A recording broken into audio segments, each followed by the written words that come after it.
আসসালামু আলাইকুম। সবাই কেমন আছেন? আশা করি সবাই খুব ভালো আছেন। আজ আমি তৈরি করে দেখাবো ঝাল পাস্তা। আপনারা চাইলে এটাকে মশলা পাস্তাও বলতে পারেন। ঘরে থাকা কিছু উপকরণ দিয়ে আজ আমি এই পাস্তাটা তৈরি করে দেখাবো। সবারই খুব ভালো লাগবে।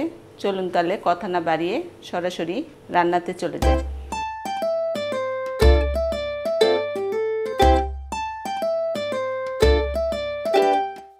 প্রথমে পাস্তাটা আমি একটু সিদ্ধ করে নিব। তার জন্য আমি চুলায় একটা পাত্রে পানি বসিয়ে দিয়েছি। একটু 1 চামচ তেল দিয়ে দিব।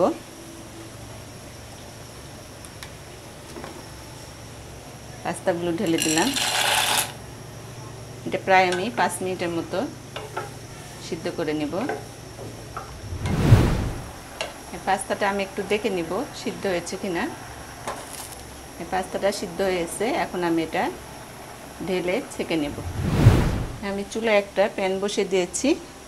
এখানে আমি 3 টেবিল চামচের মতো তেল দিয়ে দেব।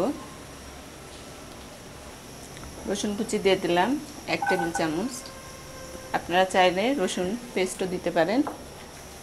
আদা কুচি দিয়ে দিলাম 1 টেবিল চামচ। আমি একটু ভেজে নিব।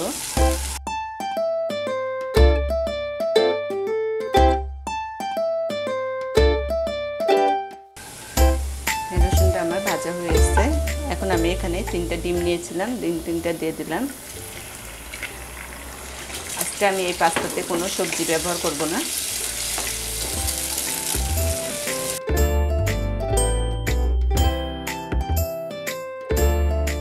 লাল মরিচের গুঁড়া দিয়ে দিলাম 1.5 টেবিল চামচের মতো। লবণ দিয়ে দিলাম স্বাদ মতো। এখানে আমি টমেটো সস নিয়েছিলাম, এটা দিয়ে দিলাম প্রায় 3 টেবিল চামচের মতো।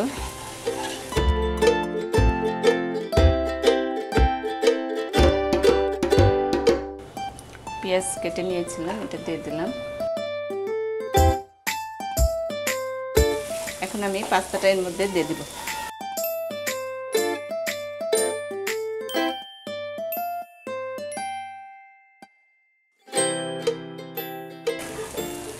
পাস্তাটা আমার রেডি। এখন আমি চুলা থেকে এটা নামিয়ে নিব।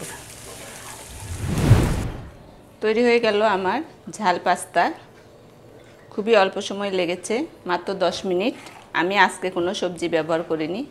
ঝটপট এই পাস্তার রেসিপিটা আপনারা ঘরে তৈরি করতে পারবেন। বাচ্চারা খুব পছন্দ করবে। যদি আমার আজকের এই রেসিপি আপনাদের ভালো লাগে তাহলে অবশ্যই সবার সঙ্গে শেয়ার করবেন। আর এখনও যারা আমার চ্যানেলটি সাবস্ক্রাইব করেননি, দয়া করে আমার এই চ্যানেলটি সাবস্ক্রাইব করে আমার পাশেই থাকবেন। দেখা হবে নেক্সট কোনো রেসিপিতে। সেই পর্যন্ত আপনারা সবাই ভালো থাকবেন।